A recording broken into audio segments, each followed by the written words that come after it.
राधे राधे भक्तों, आप सभी का एक बार फिर से स्वागत है हमारे इस चैनल धार्मिक कहानियां 2.0 पर, जहां हम आपको सुनाते हैं भारतीय इतिहास और पुराणों की वो कथाएं जो सिर्फ कहानियां नहीं हैं, बल्कि जीवन के गहरे सत्य हैं।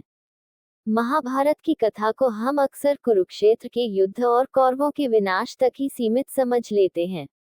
लेकिन क्या आपने कभी सोचा है कि युद्ध के बाद क्या हुआ?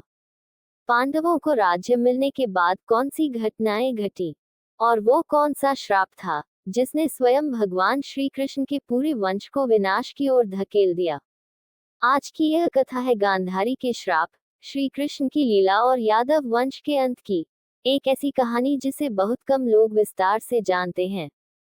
तो अंत तक हमारे साथ बने रहिए, क्योंकि आज आप सुनने वाले हैं महाभारत के बाद की वो अनसुनी कहानी जो आपके सोचने का नजरिया बदल देगी।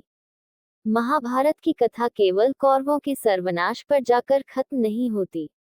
इस कहानी में बहुत कुछ ऐसा भी है जिसकी ओर ज्यादा ध्यान नहीं दिया गया। कौरवों के विनाश के पश्चात सारा राजपाट तो पांडवों को मिल गया, लेकिन फिर इसके बाद क्या हुआ, इसके विषय में बहुत ही कम लोग जानते हैं। हम में से बहुत से लोग गांधारी द्वारा श्री कृष्ण को दिए गए श्राप के विषय में जानते होंगे।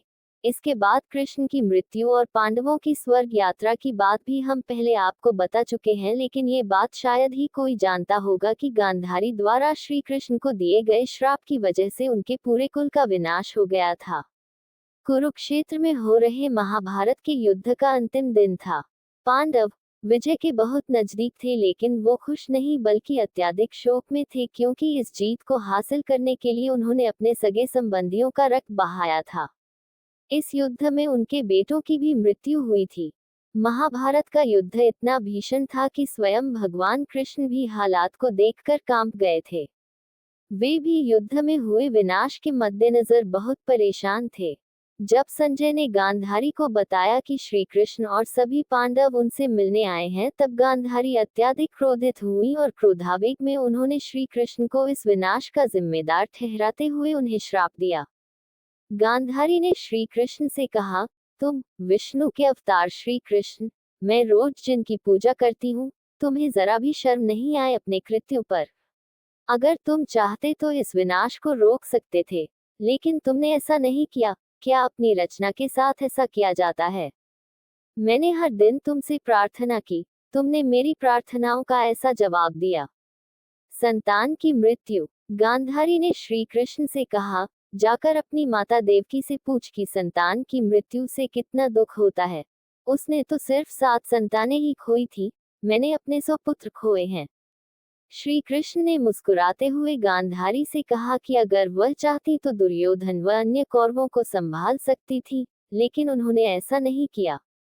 कृष्ण के ऐसा कहने से गांधारी और ज्यादा आग बबूला हो गई। क्रोध और दुख में आकर उन्होंने श्री कृष्ण को श्राप दिया, अगर भगवान विष्णु के प्रति मेरी भक्ति सच्ची है, अगर अपने पति के लिए मेरी भक्ति सच्ची है, तो आज से ठीक 36 साल बाद तुम्हारी मृत्यु हो जाएगी। गांधारी ने कहा, द्वारका नगरी पानी में बह जाएगी, और जिस तरह तुमने ही भाइयों को एक दूसरे के खून का प्यासा बनाया, वैसे ही तुम्हारा पूरा यादव वंश एक दूसरे के हाथ से मारा जाएगा, तुम्हारा पूरा वंश समाप्त हो जाएगा। श्राप देने के बाद गांधारी क्रोध, कष्ट और पछतावे से रोने लगी। वह कृष्ण के चरणों में गिर गईं। श्री कृष्ण ने उन्हें उठाया और उनके श्राप को स्वीकार किया। इसके बाद श्री कृष्ण द्वारका लौट गए और आने वाले 35 सालों तक रुक्मिणी और सांबा के साथ रहे। जब रुक्मिणी गर्भवती हुई, तब भगवान कृष्ण ने महादेव से उन्हीं की तरह पुत्र उत्पन्न होने का वरदान मांगा। महादेव विनाश के देवता हैं। श्री कृष्ण चाहते थे कि उनका पुत्र भी विनाश का कारण बने। तब सांब का जन्म हुआ। आगे चलकर सांब की वजह से ही कुछ ऐसे हालात उत्पन्न हुए जिसके परिणामस्वरूप यादव वंश का विनाश हुआ। मित्रों, यही था गांधारी के श्राप से लेकर यादव वंश के विनाश तक का पूरा रहस्यमय घटनाक्रम। ये कथा हमें सिखाती है कि कोई भी शक्ति, कोई भी अवतार कर्म और समय के नियम से ऊपर नहीं है, यहाँ तक कि स्वयं भगवान श्री कृष्ण भी नहीं। अगर आपको ये कथा पसंद आए हो, अगर आपको आज कुछ नया जानने को मिला हो, तो कृपया इस वीडियो को लाइक करें और अपने मित्रों व परिवार के साथ शेयर जरूर करें। ऐसी ही रोचक, दुर्लभ और गूढ़ पौराणिक कथाओं के लिए हमारे चैनल धार्मिक कहानियाँ 2.0 को अभी सब्सक्राइब करें और बेल आइकन दबाना न भूलें, ताकि हमारी अगली कहानी आप तक सबसे पहले पहुँचे। नीचे कमेंट में जरूर बताइए कि आप अगली बार किस कथा के बारे में जानना चाहते हैं। मिलते हैं अगली वीडियो में एक और अद्भुत कहानी के साथ। जय श्री कृष्ण।